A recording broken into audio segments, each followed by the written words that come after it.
రేవంత్ పాలనలో కాంగ్రెస్ నేతల దౌర్జన్యాలు మితిమీరాయి. కబ్జాలు, వసూళ్లతో నిరుపేద ప్రజలను పీడిస్తున్నారు కొందరు హస్తం పార్టీ నేతలు. సాక్షాత్తు మంత్రి తుమ్మల నాగేశ్వరరావు ప్రాతినిధ్యం వహిస్తున్న ఖమ్మం నియోజకవర్గంలో జరుగుతున్న అరాచకాలే అందుకు నిదర్శనం. ఖమ్మంలోని 57వ డివిజన్ రమణగుట్ట ప్రాంతంలో ఆలయం, కమ్యూనిటీ హాల్, అంగన్వాడీ స్కూల్ నిర్మాణం కోసం గత బీఆర్ఎస్ సర్కారు ప్రభుత్వ భూమిని కేటాయించింది. ఇప్పుడు ఆ భూమిపై అధికార పార్టీ నేతల కన్ను పడింది. స్థానిక కాంగ్రెస్ కార్పొరేటర్ భర్త ముస్తఫా ఆ భూములను అమ్ముకుంటున్నాడని విమర్శలు వెల్లువెత్తుతున్నాయి.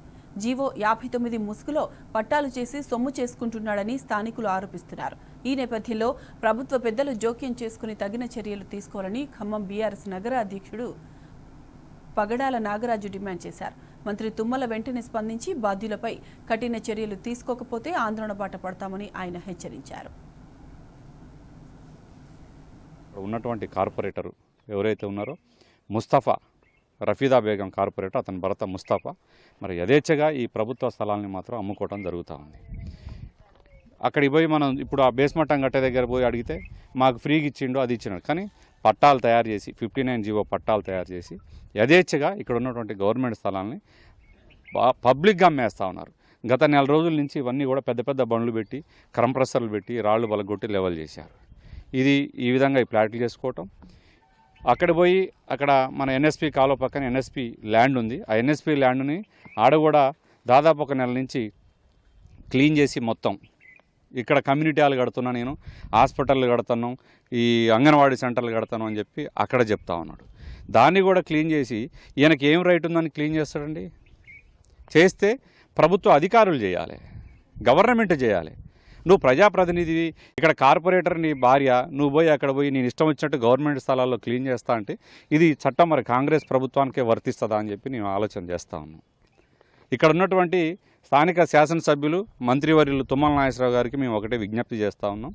సార్, మా ప్రభుత్వంలో నేను కార్పొరేటర్గా ఉన్నప్పుడు ఈ ప్రజల కోసం ఏర్పాటు చేసినటువంటి ఈ కమ్యూనిటీ హాల్, స్కూలు స్థలం ఏదైతే ఉందో దాన్ని కాపాడాల్సి అని చెప్పి మిమ్మల్ని కోరుకుంటా ఉన్నాను. కాంగ్రెస్ లీడర్ని 57వ డివిజను ఇక్కడ ఉన్న భూములన్నింటినీ కూడా కబ్జా చేయడానికి, ఇక్కడ ఉన్న భూములన్నీ కూడా అమ్ముకోవడానికి సంసిద్ధం. నైట్ పొక్లైన్లు పెట్టి, జేసీపీలు పెట్టి ఇక్కడ గూడ్లు బళ్ళు కట్టిస్తాని ప్రజల్ని మెప్పించి నైటే అందరినీ పిలిపించి అవన్నీ కార్యక్రమాలు చేస్తుంటే నేను ఎన్నోసార్లు ఎంఆర్ఓ గారికి పంపించా, ఆర్ఐ గారికి పంపించా, కలెక్టర్ గారికి పంపించా. కలెక్టర్ గారికి గ్రీన్వేట్స్ డేలో పెడితే ఎంఆర్ఓ గారికి రాశారు. ఎంఆర్ఓ గారికి వచ్చి మేము ఫినిషింగ్ వేస్తామని చెప్పారు. ఇప్పుడు మళ్ళీ వాళ్ళు కట్టుబడి కడుతున్నారు. ఎందుకు కడుతున్నారు అంటే మాకు ముస్తఫా ఇచ్చిందని చెప్తున్నారు. ఆయన ఇయ్యటానికి ఆయన ఎవరు, కట్టడానికి వీళ్ళెవరు? ఏదైనా ఇస్తే ప్రభుత్వం నుంచి పేద ప్రజలకి గవర్నమెంట్ సాయం చేస్తుంది అనేది మా ఆలోచన. ఈ స్థలం మొత్తం గుడికి బడికి అని తీసారు. అప్పటి నుంచి కూడా అక్కడి నుంచి అటు ఇండ్లు అన్నా, ఈ నుంచి ఇదంతా గుడి బడి పిల్లగాళ్ళకి కానీ అని పెట్టారు, కమిటీ వాళ్ళకి కూడా. అప్పటి నుంచి ఇప్పుడు దాకా ఇండ్లు వేయలేదు, దేనికి వేయలేదు, గుడి బడి కావాలని ఆగినాం. ఇప్పుడు మొన్న వచ్చి ఇది బాగా చేసి గుడి కట్టిస్తాం, బడి కట్టిస్తాం అని ఇప్పుడు ఇండ్లు వేస్తున్నారు. ఇది ఎక్కడ న్యాయం? అదే చెప్తున్నాం. ఇప్పుడు ఇంకా 20 ఏళ్ళ నుంచి కిరాయికుండా, ఇప్పుడు ఇంకా కిరాయికుండా అంగన్వాడి చూడండి ఎక్కడుందో.